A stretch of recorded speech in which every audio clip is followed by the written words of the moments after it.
Hello दोस्तों, कैसे हैं आप सभी। आज की वीडियो में मैं आज आपके लिए लेके आ चुका हूं अगला टॉपिक, जो कि है चाल। चलिए हम शुरू करते हैं वीडियो को।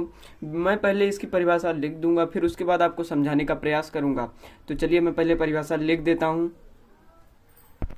तो दोस्तों, आप सभी देख सकते हैं हमने परिभाषा को लिख लिया है, और पहले चलिए हम इसको समझ लेते हैं।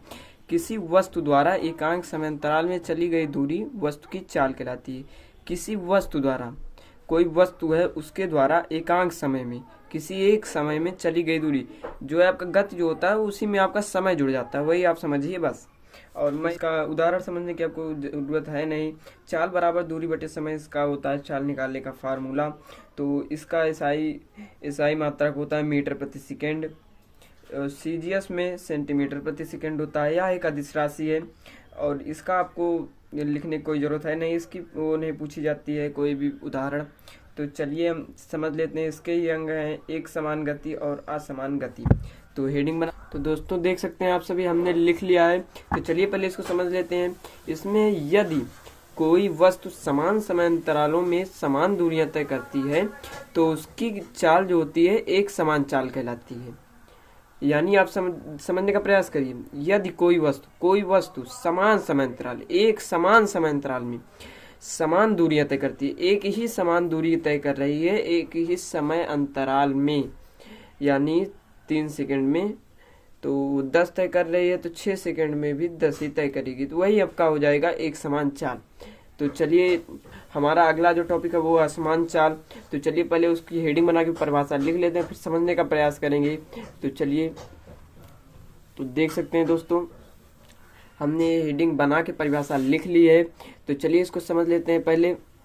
तो इसके देख सकते हैं, यदि असमान चाल में यदि को वस्तु समान समयांतरालों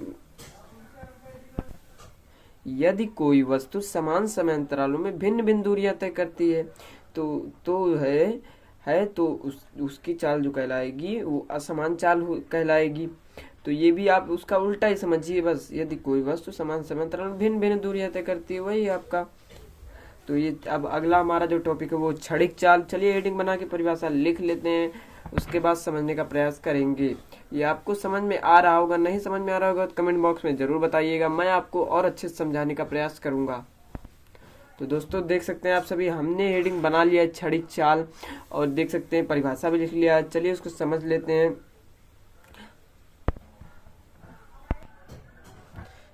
तो देख सकते हैं आप सभी क्षणिक चाल किसी वस्तु की गति के दौरान किसी क्षणिक चाल कहलाती है। इसको मुझे भी कम समझ में आ रहा था, मैं भी आपको समझाने का प्रयास करता हूँ। किसी वस्तु की गति के दौरान किसी क्षण चाल यानी आप समझने का प्रयास करिए। क्षणिक चाल कहलाती है। किसी वस्तु की गति के दौरान किसी क्षण चाल, और ये इसमें मेन है किसी क्षण चाल, तो वही होती है हमारी क्षणिक चाल कहलाती है। तो ये टॉपिक आपका क्लियर हो गया होगा। ये मुझे कम समझ में आ रहा है तो मैं इसको आपको अच्छे समझा नहीं पा रहा हूँ। तो अगले टॉपिक पे चलते हैं, इसको मैं किसी और वीडियो में समझाने का प्रयास करूँगा। तो दोस्तों देख सकते हैं हमने अगली हेडिंग बना लिया है, जो है हमारे औसत चाल। चलिए इसकी परिभाषा देख सकते हैं हमने लिख लिया है। किसी गतिशील वस्तु द्वारा एकांक समय में तय की गई औसत दूरी को औसत चाल कहते हैं।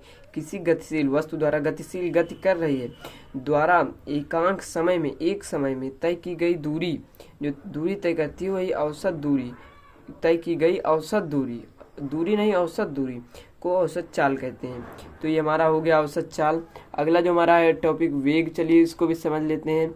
वेग क्या होता है? वेग, इसकी हमने परिभाषा लिख ली है। वेग वस्तु द्वारा तय किया गया विस्थापन वस्तु का वेग कहलाता है। विस्थापन, दूरी तथा विस्थापन मैंने आपको बताया ही था, तो वही है वेग वस्तु द्वारा तय किया गया विस्थापन वस्तु का वेग कहलाता है। तो ये आपका वेग हो जाएगा। तो वेग के जो होते हैं 3 भाग होते हैं, तो चलिए इनको समझ लेते हैं। पहला है एक समान। तो देख सकते हैं, यदि कोई वस्तु एक नियत दिशा में इस प्रकार गति करती है कि उसके द्वारा समान समय अंतरालों में तय की गई दूरी समान है।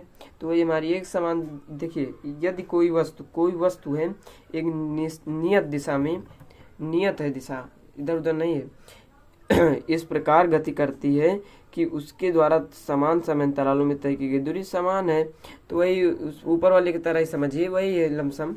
तो ये देख सकते हैं आसमान में, ये आपका ऊपर वाले की तरह आपका हो जाएगा यहाँ तक। तो देख सकते हैं ये यहाँ से फिर देख सकते हैं गति करती है कि उसके द्वारा समान समय अंतरालों में तय की गई दूरी जो होती है वही आपकी असमान चाल होती है। तो अगले जो हमारी हेडिंग है वो है औसत चाल। तो देख सकते हैं औसत चाल क्या होती है। औसत चाल किसी वस्तु द्वारा किसी समय में तय किए गए कुल विस्थापन तथा विस्थापन तय करने में लगे कुल समय का अनुपात औसत जो है वेग कहलाता है। तो आपका देख सकते हैं आज की वीडियो में इतना ही। देख सकते हैं अगला जो टॉपिक होगा वो हमारा होगा त्वरण और त्वरण के सभी प्रकार। मैंने त्वरण आपको बताया था, त्वरण फिर से बताऊंगा और उसके प्रकार जो होते हैं उनका भी परिभाषा सहित उदाहरण बताऊंगा। तो दोस्तों आज की वीडियो में इतना ही, मिलते हैं अगली नई